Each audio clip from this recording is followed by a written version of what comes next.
নমস্কার। পরশুদিন ভোট, আপনারা জানেন যে আজকে বিকেল 5টার সময় প্রচার বন্ধ। তো আপনাদের কাছে আবার অনুরোধ করব, 26 তারিখ সকাল সকাল গিয়ে পদ্মফুল চিহ্নে ভোট দিয়ে ভারতীয় জনতা পার্টিকে জয়ী করুন।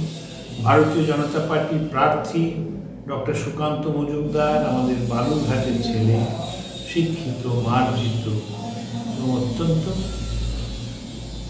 রেসপন্সিবল, দায়িত্বশীল এরকম সাংসদ পাওয়া দুষ্কর।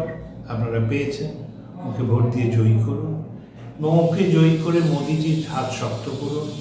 নরেন্দ্র মোদীকে আবার 5 বছরের জন্য প্রধানমন্ত্রী বানান নরেন্দ্র মোদীর জন্য নয়, বিজেপির জন্য নয়, সুকান্ত মজুমদারের জন্য, আপনার নিজের উন্নয়নের জন্য, বিকাশের জন্য, ভারতবর্ষকে এগিয়ে নিয়ে যাওয়ার জন্য। আমার কাছে অনুরোধ রইল আমার থেকে যে আপনারা বিপুল ভোটে সুকান্তকে জয়ী করুন পরশুদিন ভোট দিয়ে।